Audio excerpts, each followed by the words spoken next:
Donc, aujourd'hui, les habitudes de consommation changent. Je pense que c'est la façon dont on se nourrit aujourd'hui, mais il est nécessaire d'oublier tous les schémas et toutes ces habitudes qu'on pouvait avoir. Voilà. Effectivement, on était plutôt dans un menu qui était constitué avec une entrée, un plat de résistance, un dessert, et là, effectivement, avec une jeune génération, on est en train de complètement bouleverser notre schéma habituel de consommation entre plat, dessert, fromage, c'est en train d'éclater. Ça dépend chez qui. Oui, non, mais c'est vrai que En règle ça générale. reste quand même des tendances quoi, qui sont C'est ça. effectivement notées, et en plus l'interprofession appuie un petit peu ce contexte-là par rapport à une étude qui a été faite sur les millennials. Les millennials, c'est entre les 18 et 35 ans, qui justement nous interpelle et ce qui nous amène aussi à avoir cette démarche-là sur de la montée en gamme. Parce que une déstructuration un petit peu du repas, c'est vaut mieux essayer de s'adapter. Exactement, et effectivement, déstructuration, et on le voit, il y a un exemple qui est donné que j'ai connu particulièrement dans une de mes vies antérieures, en GMS. 30% du poisson frais se vend en sushi aujourd'hui. Et au niveau des rayons poissonnerie, le gros de leur résultat, de leur valeur ajoutée, le tire du sushi. S'il n'y avait pas le sushi dans certains points de vente, la rentabilité du poisson, ce serait négatif. Donc, il faut savoir. Donc, on va vers une déstructuration et une élaboration qui sera de plus en plus fine pour répondre aux attentes des consommateurs. Et on n'est pas sur le secteur concerné. Exactement, tous les secteurs. Alors là, vous avez des exemples effectivement de ce qui se passe au niveau de la baisse des achats, les données qui sont plutôt structurelles. C'est qu'aujourd'hui, on a au niveau des évolutions de achat des ménages, au niveau du frais traditionnel, et sur les différents secteurs, que ce soit la marée, la volaille, et ce qui nous intéresse, les viandes, où on a une baisse en termes d'achat des ménages au niveau du brut traditionnel. Par contre, vous avez regardé, vous pouvez voir aussi que l'évolution au niveau de la partie prêt cuisinée, et la partie très élaborée, prête à consommer, elle se continue à se développer, y compris en viande. On est à plus 4,7. On parle juste 1%. Quoi. Ouais. C'est tout de même, je dirais que si on prend le repère 2018, où c'est une année où on a progressé en termes de consommation de viande. Mais par contre, effectivement, c'est l'illustration parfaite de ce qui est le tableau, c'est-à-dire qu'on a baissé en produits bruts et on consomme de plus en plus de viande sous des démarches préparées ou élaborées. Avec notamment le haché, quoi, qui donne beaucoup d'accélérateur.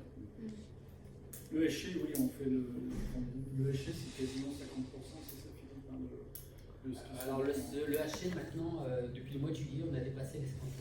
On a reçu les dernières stats là, et on reste dans cette même mouvance. Oui, mais il fait envie. Comment Parce qu'il fait envie aussi. Oui, puis il Parce correspond en plus à un mode de consommation. culinaire aujourd'hui, c'est ancré Qui aujourd'hui. peut nous poser des questions, nous, sur le cheptel allaitant, c'est plutôt sur le cheptel qui valorise les pièces neuves de l'arrière. Et donc, toute la partie viande pour hacher se fait plutôt sur l'avant, sur tout ce qui est l'épaule, la raquette, tout ça. Donc, c'est ce qui pourrait nous poser des soucis à terme, d'où l'idée, effectivement, de se dire, il faut qu'on remonte en gamme et qu'on propose à la clientèle en tant que telle un produit de meilleure qualité qui pourra aussi trouver sa valorisation dans le cadre de pièces de la vente, mais voilà, c'est un peu l'objectif qu'on s'est donné par rapport à cette démarche-là. Là, ce qui est rappelé, c'est que le repas traditionnel à table, on prenait le temps de manger, c'est plus ça aujourd'hui. Et aujourd'hui, la consommation hors du foyer, pas forcément au restaurant, mais hors de chez soi, au bureau. On a de plus en plus de gens qui mangent au bureau ou se font livrer au bureau pour consommer. Donc c'est la tendance aujourd'hui qui se développe. Plus de 30%, presque un tiers de la consommation se fait hors domicile. Hors domicile. Soit effectivement restaurant scolaire. 30%. C'est C'était une tendance, et là, ça se renforce de plus en plus. Exactement. Alors, ce qui reste vrai, et ça vraiment, c'est que de façon très, très forte, 80% des consommateurs déclarent que la viande fait partie de leur aliments qu'ils ont plaisir à manger. Et 80% déclarent que la viande fait partie des aliments qu'ils ont plaisir à partager aussi avec leurs proches. Ça fait plaisir, et ça fait plaisir de le partager avec d'autres. Et si on pouvait remettre un autre pourcentage supplémentaire, 96% de nos concitoyens se considèrent comme des omnivores. Donc ça c'est important. Des fois par rapport au message que vous pouvez entendre, dire oui mais voilà, il peut y avoir une progression des produits plus végétariens. Il y a quand même une tendance très forte. C'est la marginalité ou la minorité effectivement qui peut donner des tendances. Mais globalement, le consommateur moyen, il reste omnivore. J'ai vu 2 chiffres hier dans une présentation qui sont intéressants pour vous donner quand même, on en parle beaucoup, mais ça représente très peu. Les végétariens aujourd'hui, c'est 2,4%. Oui. Ouais. 2,4%. Et ce sont des données stables, c'est-à-dire qu'il n'y a pas de hausse. Ça reste ça. Et les végétaliens, c'est 0,47%. C'est moins de 1,5%. Donc c'est rien. Et les véganes, c'est encore moins. Et ça représente, je ne sais pas, mais en tout cas, ça nous fait peu. Donc voilà, c'est toujours la viande, c'est toujours un produit qui rassemble, mais c'est toujours un produit de partage. Ça, c'est vraiment une des valeurs que nous on essaie de transmettre systématiquement, et c'est une idée de partage de tout ce qui sont de savoir-faire. L'éleveur, il va mettre toute sa passion dans son métier, justement, à produire des aliments de qualité. Et systématiquement, de maillon en maillon, on va se transmettre des savoir-faire. Et c'est ce qui rassemble effectivement les hommes et les femmes autour de ce produit-là. C'est parce que c'est un produit qui a beaucoup de valeur et qui se transmet, alors valeur économique, certes, mais aussi valeur effectivement de... C'est la culture culinaire et gastronomique française, c'est ancré. Et puis on les barbecues. Le barbecue, ça rassemble. Ah bah c'est clair. Exactement. Et puis les gens sont heureux, ils font pas Ouais, la ouais. gueule. Et comme on parle des recettes de grand-mère, c'est voilà, le bœuf bourguignon, tout ça, c'est ancré dans l'histoire, dans notre histoire culinaire.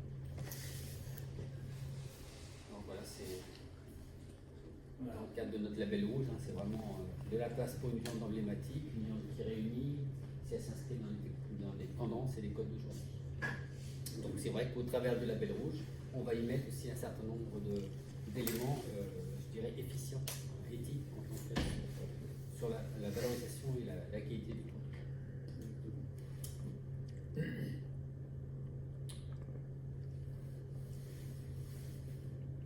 Donc c'est vrai que ça touche l'ensemble des maillons de la filière, hein, notamment la partie élevage. Alors c'est vrai que bon, dans les médias en tant que tel, vous entendez que la viande rouge c'est consommateur, de surface en tant que tel, c'est par rapport à la santé, ça peut avoir des incidences sur les maladies cardiovasculaires ou même le cancer colorectal. C'est émetteur de gaz à effet de serre. Donc sur ces parties-là, justement, nous, en même temps que le label rouge, on va essayer d'apporter des éléments complémentaires d'information, hein, pour vraiment dire qu'on est dans le cadre d'une réponse sociétale. Toute activité humaine génère de la pollution, et notamment par rapport au dioxyde de carbone. Le principal facteur que nous avons au niveau de la filière viande, c'est justement que ce carbone que l'on émet, eh bien on peut nous le restocker justement sous forme dans le cadre des prairies. Si on laboure une prairie, on va libérer du carbone. Si on enlève les haies, on va libérer du carbone. Donc là, vraiment, la plus-value qu'on apporte au niveau de l'élevage, c'est vrai qu'effectivement que les vaches sont émettrices par leur eau de gaz à effet de serre, mais n'empêche que par notre activité qui est assez atypique sur notre territoire, puisqu'on est basé, enfin, vous verrez avec chez Mickaël tout à l'heure, mais on est basé sur une alimentation à base d'herbe en tant que telle, eh bien on est basé sur des prairies. Donc ça veut dire que tout notre élevage, il se fait sur notre territoire, et en plus il permet justement cette captation de carbone. Voilà. Et dans ce qu'on nous projette, dans ce qu'on montre au niveau des médias, on montre le côté industriel. de la chose. Alors là, on a vu que l'aspect transformation, on voit que on est dans la couture, quoi. On est dans l'artisanat, y compris sur ce qu'on a vu attaché à la viande premium. Et on verra que l'élevage, on n'est pas du tout non plus dans cette notion d'industrie. On est vraiment dans la notion de l'artisanat, au sens noble du terme, quoi. Et après, autre fausse idée que l'on donne, et retenez bien l'idée, on dit qu'on mange trop de viande. Il est conseillé d'en manger dans les recommandations officielles de 500 grammes par semaine et par personne. La réalité, c'est 320 grammes. Donc là aussi, on dit qu'on mange trop de viande. Non, les chiffres montrent bien qu'en moyenne, on est à 320 grammes.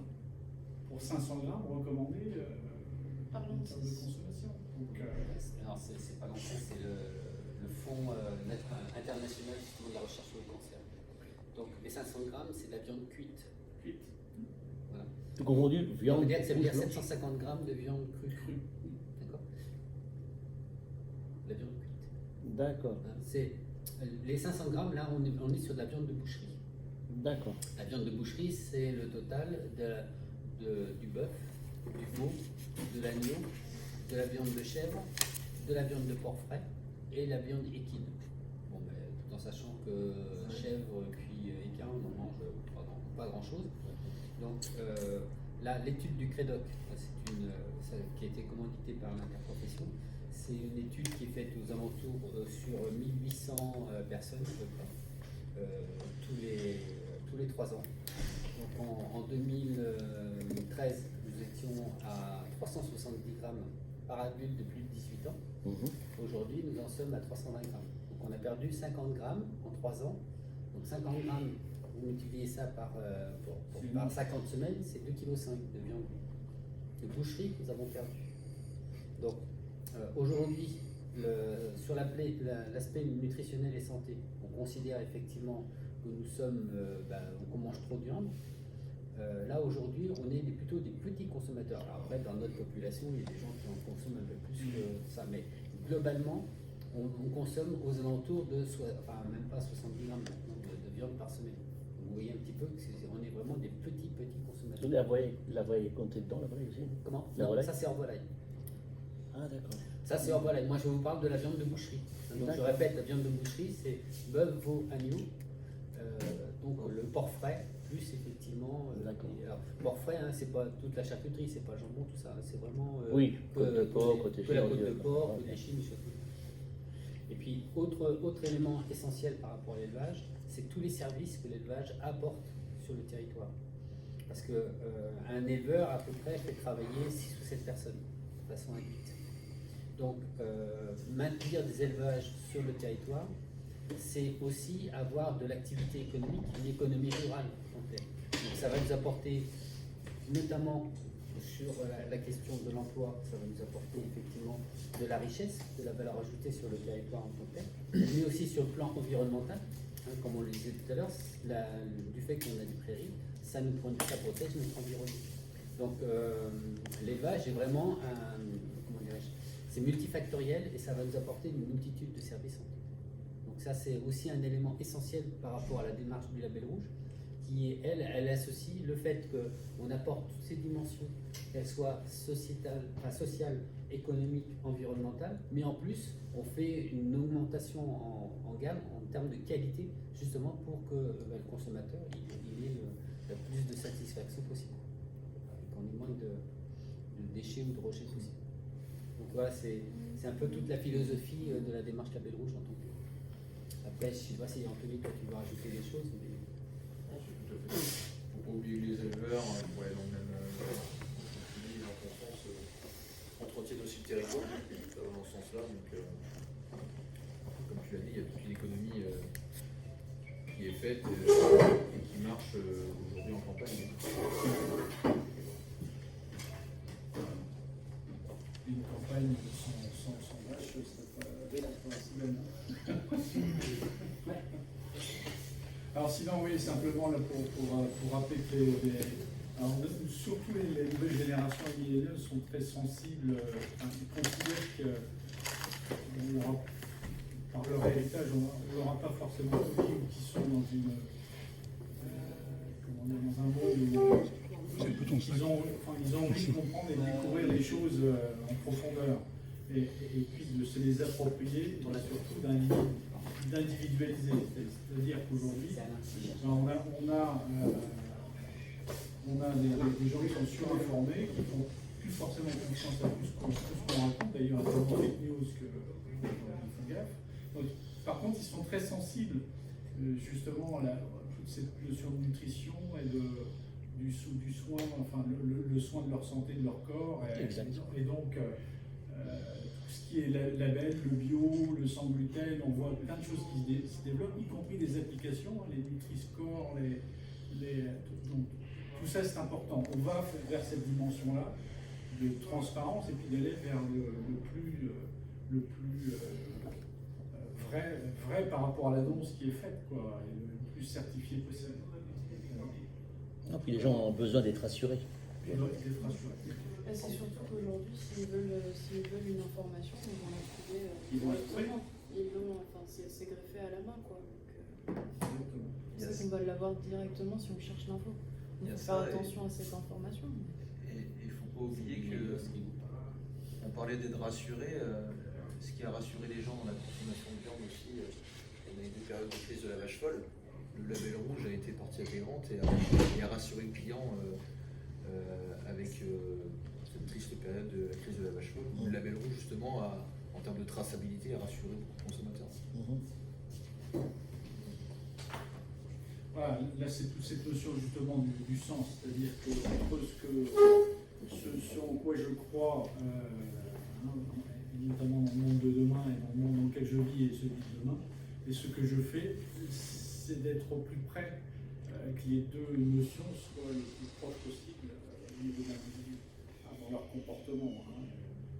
C'est pour ça qu'on cite l'exemple de la voiture. Avant c'était un signe, c'était reconnu comme un emblème statutaire ou un signe de réussite. Aujourd'hui, c'est un moyen de se déplacer, quoi. C'est pour ça qu'on fait de l'autopartage.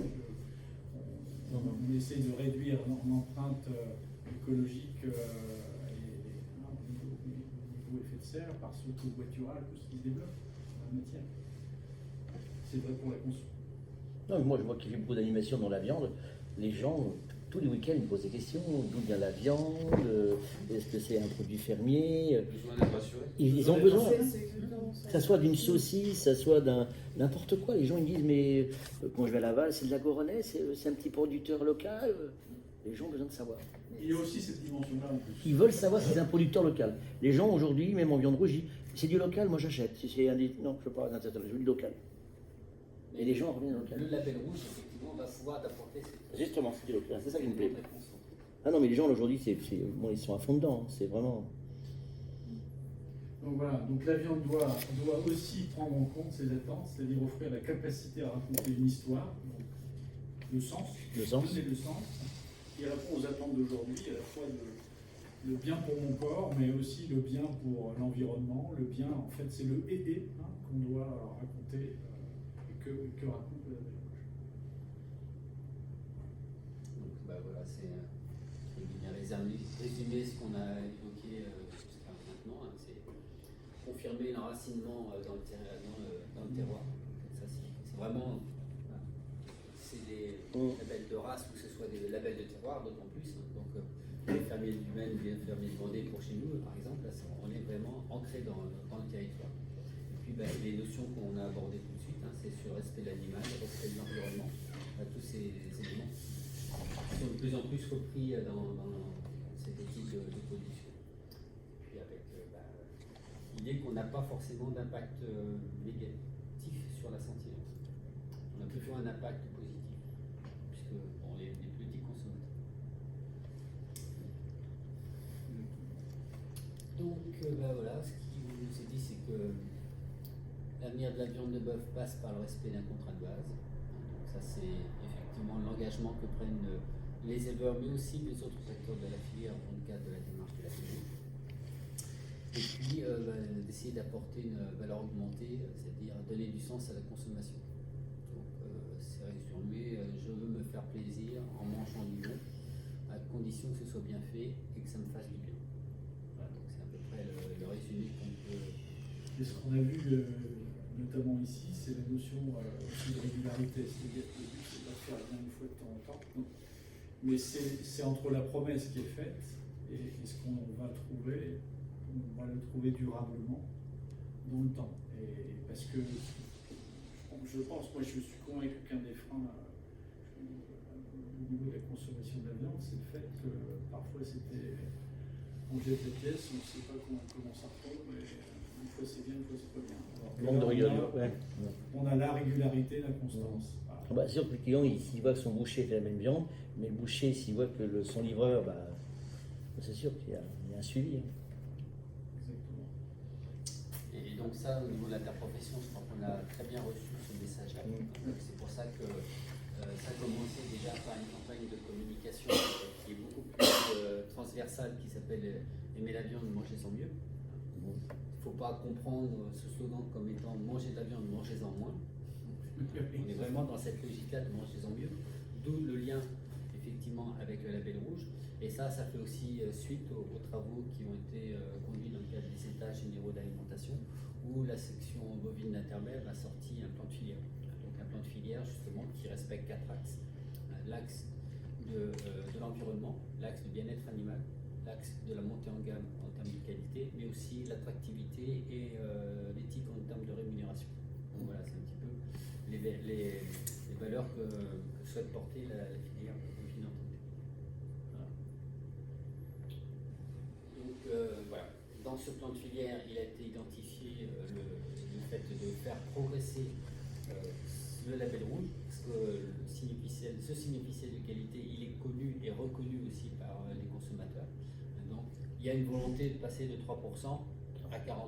Bon, là, c'est un objectif, on y atteindra, on ne l'atteindra pas. Mais au moins dans cette période quinquennale, là, c'est d'essayer de monter le plus au maximum en gamme. D'où l'importance d'avoir des ambassadeurs qui, sur le terrain, aillent porter ce message-là. Donc d'où l'idée de vous former aujourd'hui ici, que ce soit sur l'atelier de découpe, mais aussi chez l'éleveur. C'est-à-dire vous touchiez du doigt un petit peu la réalité, ce qu'on a vu ici, les vraiment valeurs humaines en tant que telles, les valeurs d'artisanat, donc pour produire un mets qui soit à la satisfaction des consommateurs. Donc ce chiffre, aujourd'hui c'est 3% concrètement. La cible à atteindre en 5 ans, pour vous montrer la direction, c'est 40%. Sachant qu'on peut, d'un point de vue chiffre pur et dur, à partir de 12-15%, un marché devient significatif et perçu comme significatif par les consommateurs. Donc là, on n'y est pas. Aujourd'hui, ce n'est pas encore perçu suffisamment. Donc, quand on aura déjà en chemin passé ce cap des 10-15%, là, on pourra dire c'est significatif, c'est signifiant, et après, on pourra accélérer. Et la qualité restera la même après? Oui. Le potentiel, enfin, on il y a verra. Un potentiel. Il y a le potentiel pour. Aujourd'hui, on verra ces chiffres-là, mais il y a 15 000 éleveurs qui aujourd'hui font du label, et ça peut, enfin, si je ne me trompe pas dans les chiffres, mais ça doit être ça. Et le potentiel est encore plus important. Le socle de qualité des charges ne changera pas, même si demain on triple les éleveurs. Il y a un cahier des charges qui est en place depuis des années. Et aujourd'hui, les 15 000 ne valorisent pas l'intégralité de leur production dans le cadre du label. 30%, ça reste de la niche de marché, donc du coup, ne pas prendre des labels. On sait à peu près combien il y a de pourcentage de Français qui connaissent la marque, la label rouge? Oui, c'est quasiment en spontané 95 ou 95%. C'est le label le plus reconnu. C'est des qualités qui sont là. Parce que la publicité à la télévision, on n'en voit pas beaucoup de label rouge, on ne voit pas beaucoup de publicité. Mais c'est ils connaissent de bouche à oreille, c'est ça? Ça existe depuis tellement longtemps. Ouais, je sais bien. Et c'est tellement associé pour le consommateur à une notion de premium et de qualité supérieure. Aujourd'hui, en spontané, ils vous disent à 95% que c'est. Ça a plus de 50 ans. Oui, plus de 50 ans, des années 60. Ouais. Label rouge, c'est vraiment c'est la marque française. Le label fédérateur autour de la notion de qualité supérieure. C'est pour ça que c'est le bon véhicule. pour rassembler et fédérer effectivement les vins de qualité supérieure. Et bleu blanc cœur, ça monte. Bleu blanc cœur, je ne sais pas les chiffres. Bleu blanc cœur, non, pour l'instant pour moi c'est quelque chose qui stagne un petit peu. Ça, oui. Il n'y a pas trop de communication dessus. Le groupe Nestlé qui s'y est lancé là-dedans avec le lait n'arrive pas à maîtriser toute la chaîne comme ici avec à savoir 1 litre de lait, est-ce que celui-là il appartient à tel ou tel agriculteur, il y a un problème de droit à l'image et tout. Donc c'est pour ça qu'on leur a demandé de retirer la photo de l'agriculteur. Parce qu'ils nous disent que 1 litre de lait vient de tel département, on leur dit comment le sacrifier. Donc c'est pour ça qu'on leur a demandé de retirer l'image de l'agriculteur sur le lait. On a terminé à peu près Oui, le contexte. On va essayer d'aborder effectivement le cahier des charges de la démarche Belle Rouge. Donc le contexte, voilà, vous l'avez bien perçu, ça montre d'où on vient, où on veut aller, le besoin exprimé par les millennials et les jeunes générations qui veulent qu'on les rassure, qu'on donne du sens, qu'on leur raconte une histoire vraie, de vraies personnes qui élèvent. C'est pas un industriel déshumanisé, hein, c'est pas une industrie, c'est vraiment de l'artisanat, hein, vous l'avez perçu, et c'est de l'éleveur jusqu'effectivement le transformateur. Puis on va rentrer dans le cahier des charges. Voilà. Et donc la grande notion, je parle sous l'autorité d'Anthony, c'est vraiment sa qualité supérieure. Et ça, c'est vraiment la chose qui différencie, je dirais, le label rouge des autres démarches en tant que telles. C'est que là, effectivement, on met tout en œuvre pour que la qualité qui soit proposée au consommateur, elle soit vraiment de qualité supérieure. Alors, je fais une petite parenthèse qui n'est pas nationale, qui est plutôt au niveau des Pays de la Loire. Les 6 faux filets que vous avez vus là, qui sont positionnés, c'est justement, nous on veut faire peut-être dit, hein, une expertise justement pour vraiment apporter des éléments complémentaires justement sur le label. Et on a fait des variations de maturation pour voir effectivement s'il y a encore une qualité supérieure qui est apportée par une maturation plus longue du muscle. Ce qui est intéressant à ce qu'a dit tout à l'heure Christophe, c'est que contrairement au bio où c'est une obligation de moyens à mettre en œuvre, là on a une obligation de résultat. Voilà, c'est ça. Et ça c'est quand même important. Parce que définitivement, au niveau des ODG, on a des obligations, il y a des tests, on en parlait tout à l'heure, objectifs qui sont faits tous les 2 ans dans chaque OTG pour comparer une viande label à une viande, en l'occurrence la nôtre, à une viande industrielle, avec différents points qui sont mesurés. Ouais. C'est exactement la diapo qui vous est présentée là. Voilà. C'est des séries de consommateurs qui font des tests à la boîte, justement, À la belle. alors soit effectivement du consommateur lambda ou des experts qui sont justement à même d'apprécier la différence entre une viande entre guillemets conventionnelle ou standard par rapport à une viande qui est en label.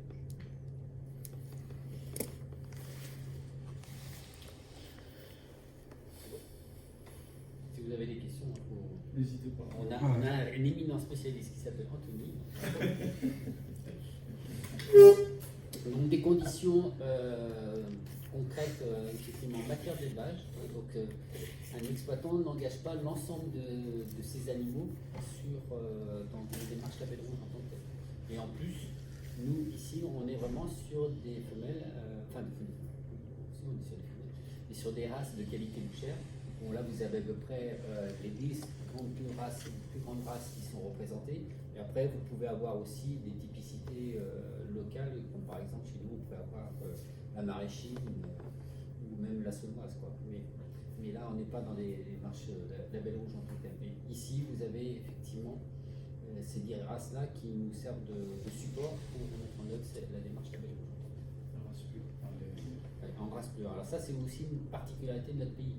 C'est-à-dire qu'on a des éleveurs qui ont souhaité toujours conduire leurs troupeaux dans une démarche raciale.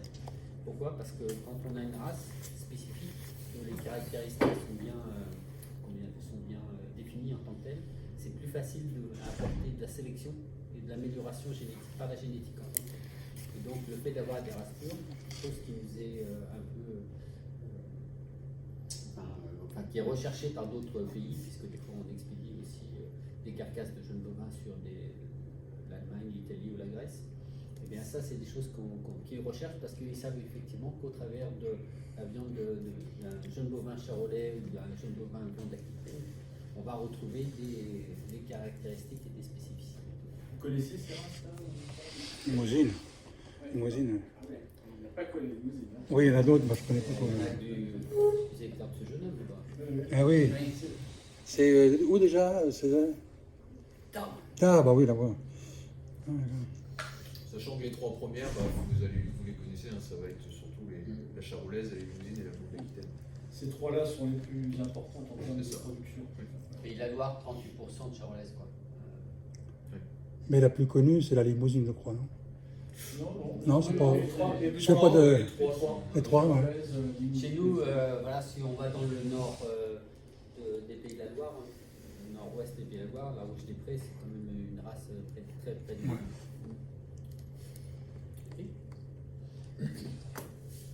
Alors ça, c'est une dimension importante, hein, c'est ce qui nous différencie aussi par rapport à un certain nombre de pays, c'est qu'on est vraiment dans une typicité d'exploitation à titre familial.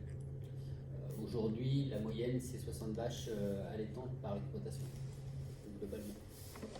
Alors que si on fait des comparaisons avec d'autres pays, sans aller forcément dans des extrêmes comme les États-Unis ou le Canada, où on est dans les filotes de 15 000, 20 000, 30 000 bovins, là, on est vraiment une dimension familiale. Alors, en plus, on a des exploitants, et vous le verrez d'ailleurs avec Michael, qui sont en association. Hein, donc, Michael, il est en GAEC avec son frère, et même sa belle-sœur, son GAEC à 3. Vous verrez ça, on expliquera ça tout à l'heure. Comme ça, ça leur permet aussi d'avoir leur responsabilité et de mettre en commun un certain nombre de facteurs de production qui leur permettent d'assurer au quotidien le suivi, que ce soit l'alimentation, le suivi sanitaire, les déclarations de naissance. Enfin, bon, on abordera ces questions-là cet après-midi, mais qui sont essentielles justement sur la viabilité de l'exploitation, mais aussi sur les objectifs qu'ils ont en termes de valorisation d'aliments en label rouge. Ok, et donc cet après-midi on verra avec Michael, mais on verra son suivi sanitaire au travers de son carnet, entre autres. Donc les caractéristiques, hein, c'est que les animaux sont toujours élevés en troupeau. Et en fonction, alors dans la région, vous pouvez avoir différentes périodes de vélage. On a le vélage de printemps, le vélage d'automne. Ça dépend en fonction. Et puis les veaux restent auprès de leur mère, donc c'est pour ça d'ailleurs qu'on appelle ça souvent des vaches allaitantes, parce que c'est le lait de la mère qui va servir à nourrir le petit, qui va aussi ensuite pâturer de l'herbe en tant que telle, mais voilà, la différence des fois dans le vocabulaire entre vache laitière et vache allaitante, parce que des fois on pourrait considérer que la vache allaitante c'est aussi pour faire du lait, non, la vache allaitante elle produit du lait pour l'alimentation. Donc après, voilà, en fonction des saisons, il va commencer par goûter de l'herbe. Et puis tout le travail de l'éleveur, mais on en reparlera cet après-midi avec Michael, c'est aussi de faire du stock, des bonnes périodes, surtout au niveau du printemps, pour des fois nourrir l'été, parce que quand on est en période de sécheresse, il faut pouvoir alimenter les animaux, puisqu'on les alimente 365 jours sur 365, 366 l'année prochaine, donc il faut en tenir compte. Et donc voilà, donc il va faire du stock avec différentes méthodes de conservation. Soit il le fait en sec, ce qu'on appelle le foin, soit il le fait aussi sous forme d'ensilage. C'est à peu près sous forme de choucroute, voilà, le chou de la choucroute, voilà, c'est à peu près le même système qui est utilisé. Ou de l'enrubanage. Donc aussi c'est encore une méthode, un process de récolte en produits verts. Et tous ces petits plats sont autorisés dans le label rouge. Que ce soit l'enrubanage, l'ensilage. Oui. Oui. Ensilage, enrubanage, oui. Je parlais des contrôles tout à l'heure qui sont organisés en élevage Donc, de part par le technicien d'organisation de producteurs qui suit les éleveurs, parce qu'il faut savoir que les éleveurs sont rattachés généralement à des organisations de producteurs qui vont faire le suivi, la sélection, le contrôle et le transport pour aller jusqu'au centre d'allèvement puis derrière l'abattoir. Là, les aliments, là, comme l'ensilage, les aliments naturels, le pâturage, on va voir là, justement, sont, bien sûr, sont. Ok, parce que je sais que dans le fromage, dans certains fromages, ils n'ont pas droit à ça. Oui, mais c'est par rapport au taux butyrique et donc Ouais. à la dégradation qui peut être faite par rapport à la qualité de son matériel. Nous, on n'a pas cette problématique. Ouais, Parce que le lait qui est produit, il va être consommé par le veau. Donc à la rigueur, même s'il fait quelques P ou quelques... Ouais, ça me différent en aucune sorte. Non, non, Ok. il n'y a pas de contrainte par rapport à ça. Puis après, le respect des cycles de vie naturels, c'est vrai qu'on va mettre les animaux à l'herbe au printemps, parce qu'il y a l'herbe à ce moment-là. Bon, là, vous voyez qu'il y a des minimums de 5 mois, et puis en fonction effectivement des zones où on se situe, et globalement, chez nous, on est sur du... on va les sortir au 15 mars, et on va les retirer au 15 novembre. Quoi. Vous voyez, Alors, c'est marqué la météo suivant les conditions climatiques. Là, on a vu cette année la sécheresse pas mal dans les prés partout. Ils n'ont pas eu trop de mal, les agriculteurs, les fermiers, à faire pâturer leur la pâture, dans nos secteurs, la pâture, c'est même pas la peine de compter parce qu'il n'y a plus de il n'y a plus rien. c'est des vrais paillassons. Ouais. C'est pour ça que les éleveurs amènent un complément sous forme de foin, Du foin, ah ouais, c'est ça. Ah ouais. Bon, tout en sachant que les animaux qui vont aller vers le label rouge, ils sont plutôt dans une phase de finition. Donc eux, ils vont rester en bâtiment, mais globalement, voilà.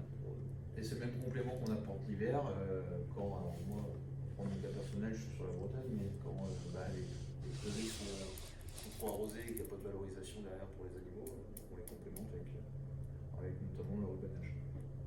Ouais.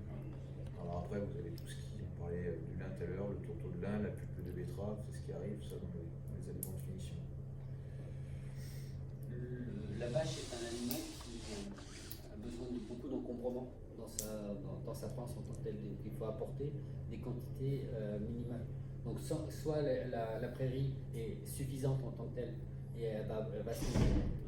Mais par contre, l'exploitant il va regarder que, en fonction du nombre de bovins qu'il va mettre dans la surface, celle-ci soit suffisante. Donc au bout de 10 jours, peut-être qu'il va tourner de parcelles. On appelle ça la rotation. La rotation. En termes de rotation sur ces parcelles, justement pour pouvoir, d'une part, faire du pâturage, mais aussi pouvoir stocker pour l'hiver. Bon, naturellement, comme on respecte l'ensemble des conditions du bien-être animal, c'est-à-dire que c'est l'alimentation, l'approvisionnement, mais aussi c'est le logement. Quand il commence à faire froid, tous les éleveurs rentrent les animaux effectivement dans des logements. Par les salaires. Oui, après il y a des secteurs où effectivement, quand on a des secteurs qui peuvent être portants, et puis c'est aussi en fonction de la rusticité des races. Quoi. Ah bah oui. Vous avez des races qui sont hyper rustiques comme la Ah bah Salaire, ouais. effectivement. La qui peuvent Salaire. rester auprès. Mais par contre, il y a des animaux, elles ont d'activité, vaut mieux effectivement. Oui, en fait. Parce qu'elles sont plus fines de peau aussi. Donc, Ouais, puis il y a un caractère d'animaux, voilà, plus sensible au changement de temps. Même le bras aussi. C'est pas le froid, c'est surtout l'humidité. La limousine, ça reste assez rustique, même type que la charolaise, ça reste des animaux assez rustiques. Le bras aussi. Oui, tout ce qui est sur moyenne et haute montagne. Voilà, c'est ça. Et c'est impressionnant quand même, la rusticité qu'elles ont. Ah oui.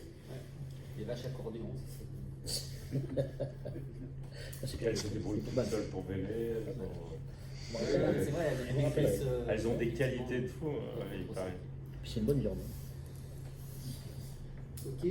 Ah oui, alors ça c'est un élément essentiel qui vraiment nous caractérise, c'est vraiment l'alimentation à partir justement de l'autonomie fourragère, donc de l'exploitation. Donc on a globalement, le minimum effectivement du cahier des charges c'est 80%, mais au moins 92% de l'alimentation qui se fait à partir des surfaces de l'exploitation. Donc ça veut dire que les céréales qui peuvent être cultivées, une grande partie va servir à la complémentation dans l'alimentation qui est apportée au bovin. Donc ça, c'est vraiment des éléments essentiels. Tout à fait. Et au global, 100%, l'alimentation, c'est à 100% végétal. 100%. Donc majoritairement de l'herbe. Voilà. Et après, on va apporter des compléments minéraux ou des éléments si effectivement on a quelques petites carences dans les sols, parce que des fois, il peut y avoir des sols qui sont carencés en certaines matières. Et globalement, voilà, c'est toujours de la complémentation. Prenez bien les notes, hein, vous aurez un petit quiz. Hein, donc, Vous savez tout ça par cœur.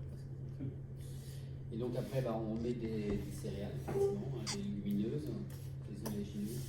Et puis on a parlé du lin ce matin, effectivement, avec la démarche d'Envia ici, ou même effectivement dans le cadre de la démarche de Blanca. Voilà, et puis naturellement des minerais. Donc ça fait partie vraiment du rôle de l'éleveur. L'éleveur, il n'est pas forcément une personne qui met des animaux près, il est aussi, il va gérer son troupeau comme sa petite famille, puisque de toute façon c'est ce qui lui rapporte ses revenus en tant que tel, donc il va y prendre très attention. Et aussi, des fois, il joue le rôle d'infirmier, donc on parle souvent d'éleveur infirmier dans nos pratiques en tant que tel par rapport au respect du bien-être animal. Donc, par contre, un des éléments essentiels, hein, c'est interdiction d'alimentation à base d'OGM. Et de plus, maintenant, c'est l'interdiction qui est introduite, là, c'est en plus sans huile de palme. Donc, c'est toujours par rapport à la partie sociétale en tant que telle. sans OGM et sans huile de palme. On ne serait pas très cohérent si effectivement on avait des produits OGM et en plus si on y mettait une alimentation produite avec des huiles de palme qui ne sont pas forcément produites chez nous. Vous avez des liens après qui vous permettront d'approfondir les sujets. Hein. Donc à chaque fois. Et puis après, vous avez aussi les sites internet d'Interpel où voilà. On peut récupérer un certain nombre d'informations. Donc, l'élevage label rouge, c'est vraiment une démarche volontaire de la part de l'éleveur. Lui, il s'inscrit vraiment dans cette logique-là. Et puis, je sais pas, peut-être préciser ton rôle, Anthony. Tu vas en élevage ou pas? Alors au début, il y a 9 ans, j'y allais, mais aujourd'hui, voilà, je suis plus affecté moi sur la balle. Donc c'est-à-dire, je fais le lien entre l'abattoir et le point de vente, qu'il soit boucherie artisanale ou rayon de trade de GMS. Mais la diapo, là, on peut s'y arrêter. J'en parlais tout à l'heure. Il faut savoir que voilà, les éleveurs ne sont pas directement reliés avec les abattoirs. Hein, on a ce qu'on appelle des organisations de producteurs. Donc on parle de techniciens. Donc c'est le technicien qui va suivre le troupeau. On va dire jusqu'au débouché, donc en sélectionnant en amont un petit peu les animaux qui vont être dédiés.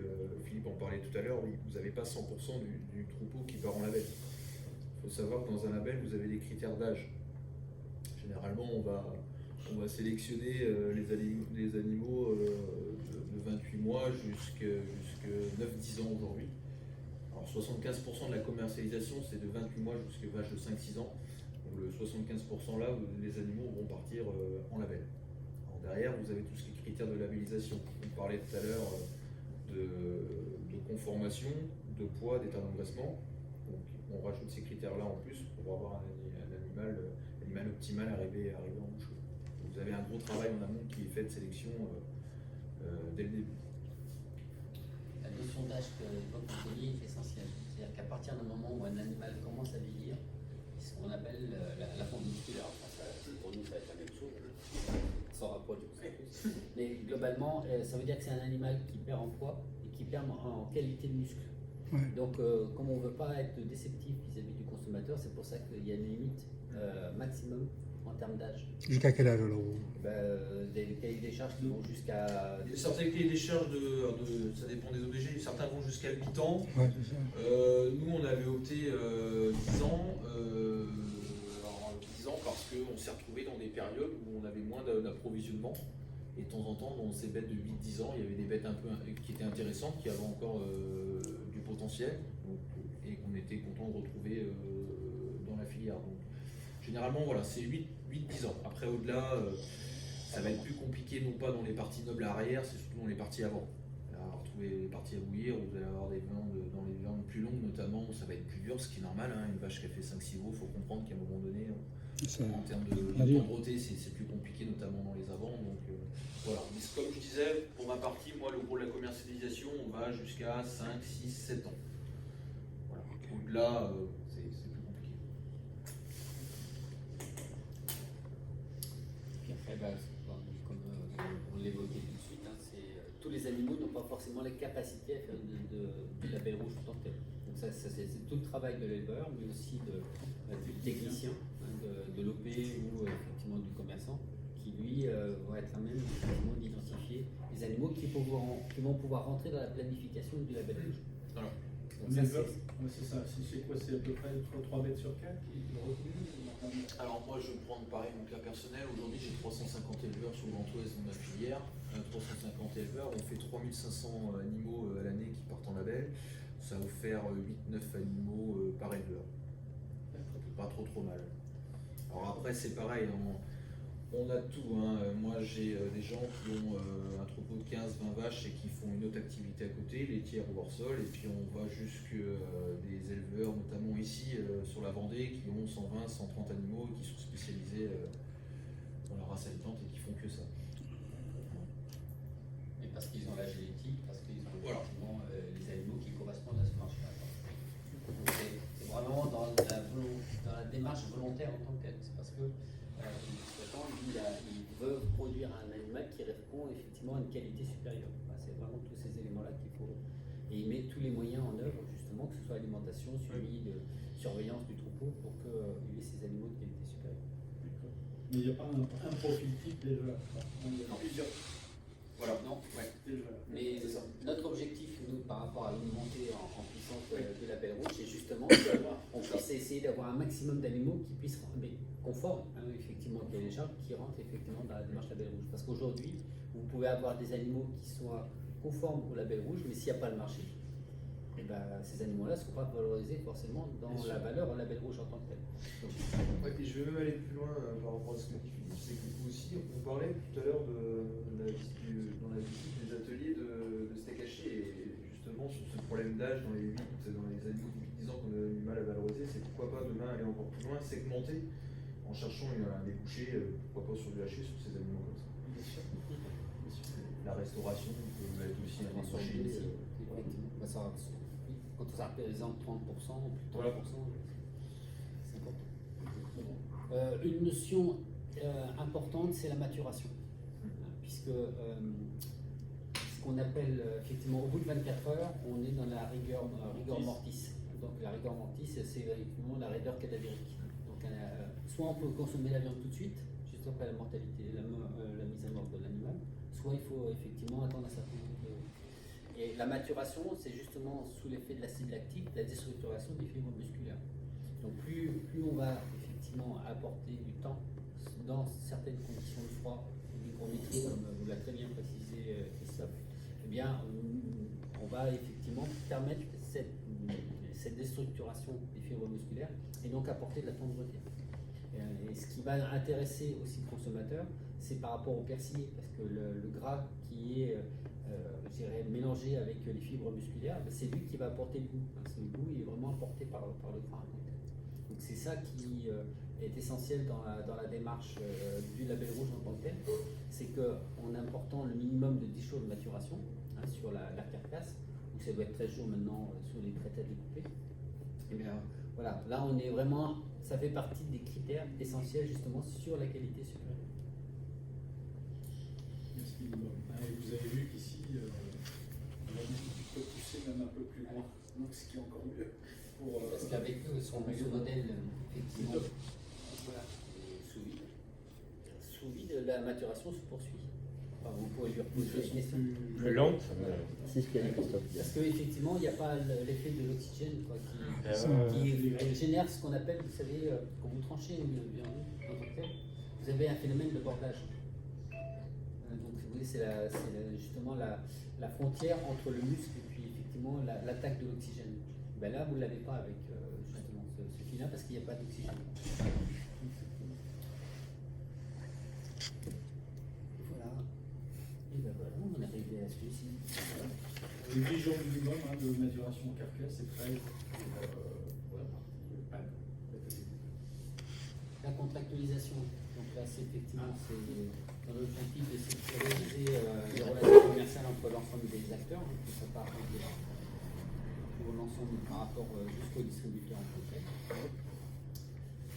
Donc voilà, c'est un engagement hein, qui va de l'éleveur jusqu'à l'ensemble des maillons, hein, donc, De la chaîne. voilà, et qui est sous la surveillance effectivement de l'ODG. C'est l'importance du travail de l'organisme de défense et de gestion, hein, par exemple de la Belle Rouge ou Blanc d'Aquitaine, voilà, c'est le travail et l'association. Donc l'objectif, hein, c'est vraiment le partage de la valeur. Là, on est vraiment sur le quatrième axe qu'on évoquait tout à l'heure sur la démarche sociétale. On est vraiment là sur effectivement une démarche équitable, hein, c'est-à-dire que c'est pas un qui profite sur le dos de l'autre, c'est vraiment un partage effectivement de la valeur et tout ça dans l'intérêt du consommateur. Et clairement, celui qui paie au final, c'est le consommateur. Mais globalement, voilà, on lui apporte aussi un service complémentaire.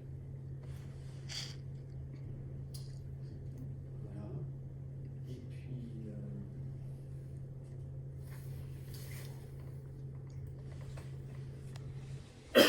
donc là, aujourd'hui, c'est vrai qu'on n'a pas les 3%.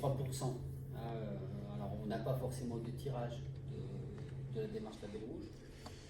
Le pari en tant que tel, ce qui n'en est pas un, mais d'essayer de monter en gamme en tant que tel, c'est mettre en place une campagne de communication promotionnelle. Donc aujourd'hui, vous avez une communication qui est une communication transversale et plutôt avec un financement pour l'ensemble des labels rouges. Donc voilà, si vous entendez de temps en temps effectivement une communication label rouge sur les viandes de label rouge en tant que tel. Et là en plus, l'interprofession Jaune d'Origine va mettre en place une communication spécifique à partir de la mi-novembre.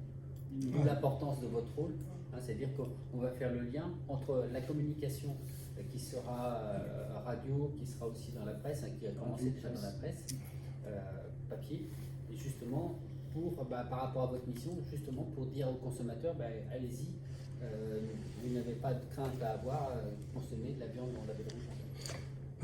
Parce que tous les bouchers n'ont pas le label rouge. Non, voilà. Ça fait partie de votre mission. Voilà, c'est ça. Exactement. Ouais, moi où j'habite, ils n'ont pas tous la marque label rouge. L'idée, c'est que au travers du message que vous allez porter vis-à-vis des gens, alors il y en a qui sont déjà dans la démarche label rouge, l'idée c'est de les conforter dans cette démarche-là. Et puis même de leur mettre la PLP, si je viens. Leur faire goûter, leur faire. Et puis après, il y a tous ceux qui ne sont pas, qui là où effectivement il va falloir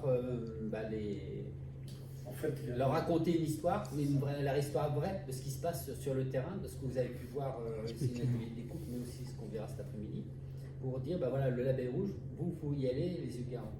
Toute une dynamique, là, on voit, vous aurez dans les premières tournées ambassadeurs qui vont se faire, on a à la fois des GMS et tout de suite, après, des artisans bouchers.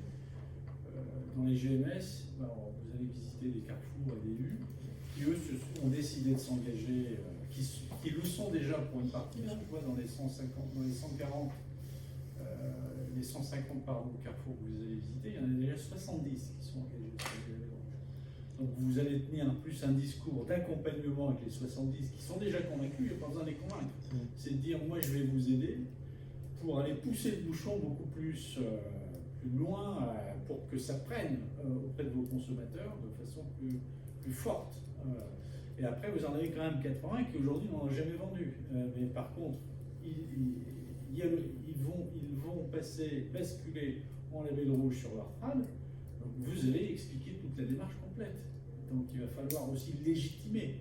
Hein, parce que le risque, c'est que le boucher, qui a aussi son caractère, et ça m'est imposé par ma centrale, mais si on ne lui donne pas le sens, c'est vous allez porter le sens. C'est ça. Et raconter l'histoire. C'est ça le boucher.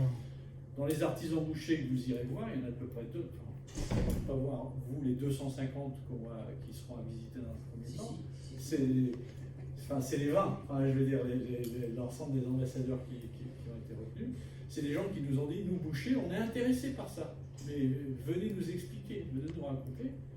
Et je pense qu'ils seront eux-mêmes ambassadeurs vis-à-vis de leurs fournisseurs, Ah oui. qui effectivement leur livrent pas ou le produit, ou qui parce qu'ils n'avaient pas eu la demande, mais ils vont être aussi prescripteurs. C'est-à-dire que quand vous les aurez convaincus du bien fondé de la démarche, ben, ils vont faire pression positive auprès de leurs fournisseurs pour obtenir le produit.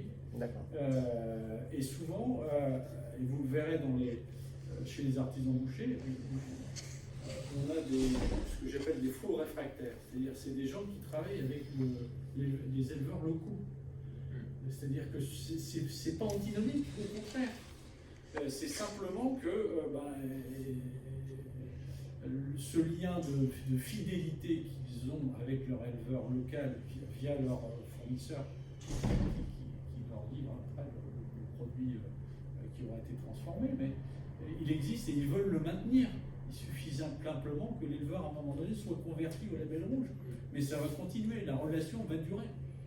Ils veulent faire durer la relation, mais elle devra s'inscrire, cette relation, dans le cadre du socle du label rouge. C'est ça qu'il faudra véhiculer auprès d'eux, et eux-mêmes, ils font ce qu'il faut pour que ça convertisse. Il ne faut pas perdre de vue que un éleveur, un point de vente qui soit artisan ou GMS, qui s'engage en label rouge, travaille pour une filière rémunératrice. Aujourd'hui, vous avez des cotations au sein des ODG qui sont mis en place avec à la fois la partie éleveur, abattoir et point de vente.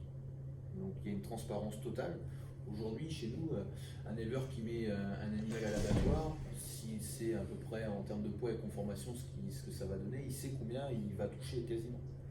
Donc il y a une transparence au niveau des cotations. Et voilà, le boucher aujourd'hui va payer un prix qui ne va pas fluctuer toutes les semaines.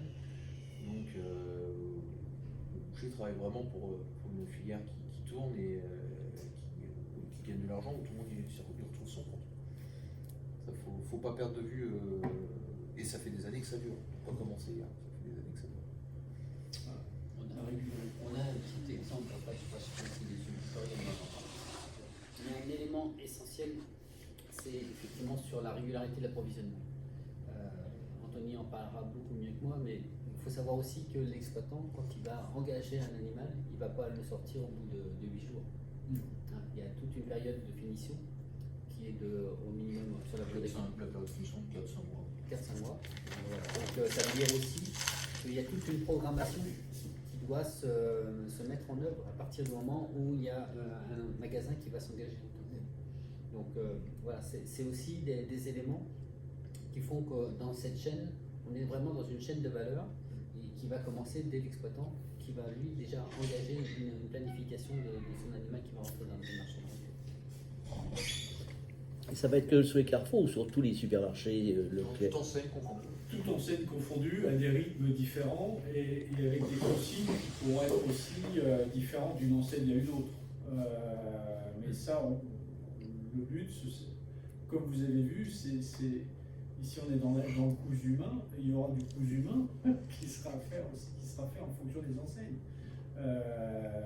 Sachant quand même globalement dans le socle, mais qui répond à ce qui est fait en termes d'élevage et aussi de process, on le voit ici, c'est qu'il y a de plus en plus, pour répondre aussi à la demande des consommateurs, les distributeurs sont là pour vendre des produits qui sont élevés, produits fabriqués, et de plus en plus à proximité de l'endroit où ils sont consommés. Donc il y a une vraie demande aujourd'hui transverse enseigne, de retrouver des produits, je dirais presque élevés, abattus, à proximité de là où ils seront consommés. Donc cette demande de proximité, de régionalité, de local, de locavore, c'est une tendance de fond. Ça se développe de plus en plus. Parce que l'appel rouge, on le voit partout, on le voit Leclerc, on voit Intermarché, on voit Market, ça me sent aussi. Et puis vous avez une tendance aujourd'hui de positionnement, c'est-à-dire que vous avez des rayons de magasins qui se positionnent sur du label rouge, donc plutôt vers du haut de gamme, avec un rayon libre-service, voilà, diversifié pour une autre clientèle, où on va peut-être trouver plus du JV, de la vache laitière, et un positionnement haut de gamme sur les rayons traditionnels pour se diversifier aujourd'hui. Toutes ces relations font l'objet l'objet d'un contrat. Hein. Le contrat, il n'est pas pour effectivement figer des choses, il est là pour justement accompagner la vie et les relations commerciales entre les différents partenaires. C'est vrai que l'interprofession a sorti un guide de contractualisation qui aujourd'hui est à l'extension au niveau des pouvoirs publics. Pour l'instant, il n'est pas encore étendu, mais ça c'est l'objectif justement pour qu'on ait cette démarche vertueuse sur. Et le contrat, il fait partie intégrante de la traçabilité aussi. Oui. Voilà. Ah ouais. Ça fait partie, souvent quand on parle de contrat, ça fait tout de suite peur. Il ne faut pas oublier qu'un magasin ou un artisan est maître chez lui. Le contrat, il est garant un petit peu de la traçabilité du CGO que vous allez avoir, qui va présenter la carcasse devant le client, tout le pédigré de la carcasse. Le contrat, il fait partie un petit peu de cette chose-là aussi. Il scelle le lien avec entre les parties. Voilà. Entre les parties, et il sécurise côté approvisionnement le point de vente, mais il sécurise l'éleveur sur sa mise en finition. Ouais, c'est ça. D'accord. Donc, Tout à fait. voilà, c'est gagnant-gagnant. D'accord. On a le produit, et si on a le produit, c'est parce qu'on l'a mis en élevage, on l'a mis en finition. Voilà, donc là, vous avez effectivement les 4 ou 5 points qui sont Qui retenus. sont importants. La durée minimale du contrat, c'est 1 an. Respecter le cahier des charges label rouge. C'est l'engagement mutuel sur des volumes prévisionnels. C'est quoi mon besoin, moi, distributeur, et en face du besoin du distributeur et du boucher, voilà ce qu'on met en finition. Ok. C'est la prise en compte d'un indicateur de coût de production dans la détermination du prix. C'est-à-dire que, bah, effectivement, c'est pas l'offre et la demande, c'est vraiment quelque chose qui est. On part pas de la. Comment dire, on part du début, quoi. Hein, pour mettre en production, ça coûte autant, finir, ça coûte, et pour pouvoir faire ce travail-là, il doit être rémunéré. Donc, et on part du bon bout, je dirais. On part du début pour arriver à la vente. On part pas. C'est pas du hasard. D'accord. C'est pas leur prise en compte d'indicateurs de coût de production et contrôle de la bonne application d'un accord interprofessionnel par un organisme tiers. Hein. Donc il y a bien des contrôles qui sont faits en la matière. Il peut être l'ODG qui effectivement contrôle. C'est pas des contrôles qui sont intrusifs en tant que tel. Non. C'est ça. Non, mais c'est ça qu'il faut dire aussi auprès des. Voilà. Il ne faut pas oublier que c'est l'ODG qui choisit l'organisme certificateur. Oui. Tout cahier des charges a un organisme certificateur qui veille, et c'est normal, au bon fonctionnement du cahier des charges. De l'éleveur jusqu'au point de vente. Voilà. Et souvent, on a une délégation, les organismes certificateurs peuvent déléguer aussi les ODG, donc en l'occurrence moi, pour aller faire aussi les contrôles en point de vente. Et les contrôles en point de vente, ça va être quoi? Ça va être voilà, bien montrer que sur l'affichage sous vos pieds de prix, c'est bien de la viande label, contrôle de facture, de CGO, si les CGO suivent bien les carcasses. Hein. Alors on demandera à l'artisan ou à la GMS de garder ces CGO sur une durée, généralement c'est 2 ou 3 ans, de les archiver. Voilà, l'utilisation de la PLV, comment elle est utilisée, on veille au bon fonctionnement sur l'ensemble de la filière. C'est plutôt un accompagnement de la part du magasin justement à cette notion de contrôle. Donc le contrat doit exister. Donc vous verrez dans votre, on ne va pas l'aborder là, mais vous donnerez la précision, mais il y aura c'est l'ODG qui signe avec le point de vente effectivement le contrat, l'acte formel de contractualisation.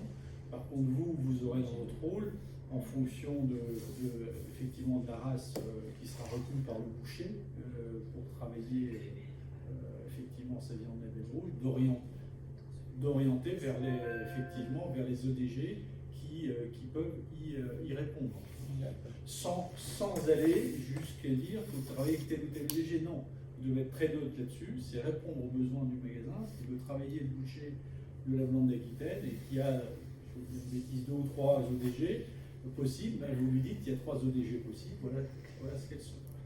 Et après, l'ODG fera le travail d'aller vers le point de vente. Elle aura l'information que vous êtes passé, elle saura que vous y êtes allé, que le magasin est sensible, est intéressé pour travailler sa Blande d'Aquitaine. Et après, voilà, l'ODG fera le travail d'aller jusqu'à cette démarche contractualisation. Dans votre petit parcours, on s'est attardé sur une petite approche économique, parce que c'était peut-être un argument important ou essentiel, complémentaire par rapport au discours, mais effectivement sur la création et le partage de la valeur en tant que telle. Donc,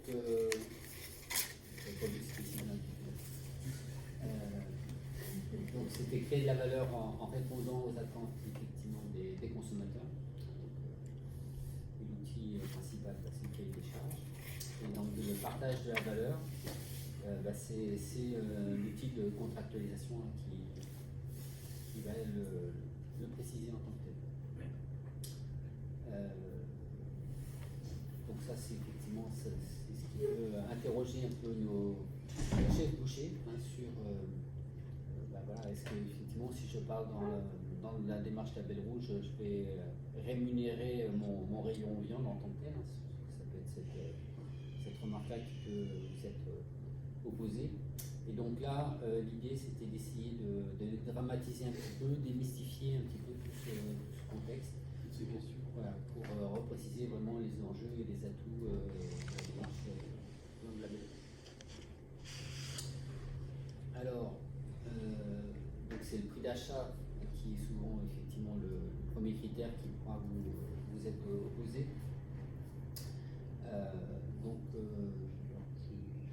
Ouais, c'est souvent. Mais en fait, ce qu'on se rend compte, c'est que sur les bougies traditionnelles, ils travaillent déjà avec des races à viande. Quoi. Et on est souvent sur ces traditionnels, sur déjà des viandes de qualité supérieure. Donc la marche à gravir entre ces races à viande et la Label Rouge, en fait, elle est faible. Le supplément de prix pour rémunérer tout ce niveau de service de contrôle, il est quand même assez marginal. Donc c'est surtout ça qu'il faut insister avec les points. Donc là, vous avez un petit témoignage qui dit que c'est à peu près entre 40 à 70 centimes par kilo. Voilà. Christophe, tu confirmes? Donc c'est quand même pas, franchement... qui sera compensé par une assurance des consommateurs, donc théoriquement un volume supérieur. Et plus t'en fais, plus tu gagnes. Moins t'en fais, plus t'en perds, C'est un faux, l'augmentation. Moi, on a les yeux rivés sur notre coût, il faut avoir les yeux rivés sur ce qui reste. C'est ça. Et donc on rappelle là effectivement les 3 points. Important, le coût lié à cahier des charges, les contrôles effectués, puis le travail de 2 heures à la base. La juste rémunération. La juste rémunération, son travail. Sur un autre domaine, petite anecdote, je ferai une anecdote à table, mais moi je suis un passionné de viticulture, donc on voit, je revenais de Beaujolais, dans ces jours en Beaujolais, discuter avec des vignerons, quand on voit qu'ils disent parce que là il n'y a pas toutes ces démarches qu'on a la chance de faire ici, mais ici sur le golf, mais quand ils vous disent qu'ils sont rémunérés à 120 € l'hectolitre parce qu'il n'y a rien de prévu, que c'est l'offre et la demande, et qu'à moins de 200 € l'hectolitre, ils ne payent même pas la main-d'œuvre, durablement on va réfléchir comme ça. Donc ça c'est vraiment une chance. Donc cette traduction au niveau du prix de vente au consommateur, donc ça c'est à peu près les estimations qui ont été faites, la petite calcul qui nous a été produit par l'Institut d'élevage en tant que tel, sur le TIL. Donc ça représente à peu près une hausse de 2,7 voire à 4% du prix de vente, à peu près 50 à 85 centimes du kilo. Et j'entendais je ne sais plus si on n'a pas entendu ça à la télé, il y a eu une émission qui s'est faite il y a 2 ou 3 jours pour dire que les consommateurs sont prêts aujourd'hui pour des produits de qualité supérieure tracés. Envoyé spécial à Envoyé spécial. Élise Lucet, à Candé, dans le pays à Ouais, exact. Exact. Voilà, était Oui. Ils sont prêts à payer jusqu'à 10% plus cher. on a marqué la culotte. Oui, oui, mais Donc, c'est frais. Ah oui, là, on n'est pas à 10, hein. on est Classement à marquage. moitié. On a faisait des classements en marquage. bah, je pense qu'avec elle, il faut l'être. Et qu'il faut faire gaffe. Non, mais c'est pour ça que, enfin, au niveau du chef boucher, c'est l'ensemble, quoi. C'est une vision globale qu'il faut lui apporter. Et c'est vrai qu'il y a l'augmentation peut-être du prix en tant que tel, mais c'est toute la démarche sociétale qui accompagne cette démarche Label Rouge qu'il faut aussi porter à la connaissance du chef boucher. Et nous, enfin, la proposition qu'on a faite, c'est aussi de faire des formations au niveau des chefs bouchers. C'est-à-dire que les amener à appréhender comment travailler aussi cette carcasse, soit au travers effectivement d'une démarche comme le propose l'Ascabo, mais ceux qui ne rentreraient pas dans cette logique-là, c'est aussi comment aussi valoriser, pas forcément la viande au niveau du rayon de trad, mais aussi dans le libre-service et dans les autres préparations. Ouais, puis je rajouterais que le label rouge pour la partie bœuf, c'est un package aussi. Je rajouterai un point, c'est qu'on va jusqu'à. Vous avez les points de vente qui ont de la PLV en place, les étiquettes, les certificats, les affiches, les campagnes avec Interbel, les campagnes radio et télé, jusque certaines ODG qui vont jusqu'à faire de l'animation en point de vente avec de la dégustation. Tout ça, quelque part, ça justifie la plus-value et le prix que le boucher va payer à la fin. C'est vraiment un package. Je ne sais pas si on l'a mis dans le tutoriel, mais l'interprofession effectivement va financer pour des magasins qui rentrent dans la démarche Label Rouge, justement une animation. Il y aura différents types d'animations en fait qui seront proposées. Il y aura les animations de conversion, c'est-à-dire le magasin donc bascule de ce qu'il faisait auparavant, donc qui pouvait être une brasse à viande, à la démarche Label Rouge. Il y aura une animation de conversion qui lui sera proposée avec différentes possibilités. Ça peut être quand je vois la précision qui est donnée au niveau de l'outil de transformation où on va jusqu'à l'éleveur. Et si l'éleveur, parce que tous ne l'ont pas, mais moi je l'ai vécu, où on a fait des événements éleveurs dans certains points de vente où l'éleveur venait parler de son métier. Alors c'est pas simple parce qu'il a son boulot, mais bon, je pense que c'est vachement bien quand il peut le faire. Je peux vous dire que c'est extraordinaire. Enfin, les consommateurs c'est le meilleur ambassadeur. Hein. C'est le meilleur ambassadeur, animateur, et en termes de crédibilité, c'est quasiment gagné. Donc on ira jusque-là, jusqu'à ce type d'animation éleveur. Alors ce sera ou des animations culinaires pour faire goûter la différence. Enfin, voilà, on ira jusque-là. Et nous, on proposera dans les dispositifs ce qu'on sait faire, nous, en tant qu'agent de com. On pourra même proposer des tracts, des pages Facebook pour les magasins où ils pourront relayer sur leur page en fait, magasin pour exprimer effectivement ce qui est derrière la démarche du label rouge. Moi, je l'ai vécu en direct avec le Carrefour que je vais faire à Rennes, à l'Alma, et ils avaient fait venir un éleveur comme ça, et il y a des bouchers en supermarché qui commencent à mettre des planchas en direct, et ils faisaient venir alors l'éleveur, alors il y avait différentes viandes, alors il faisait goûter 3 qualités de viande, le rumsteak, le faux filet entrecôte.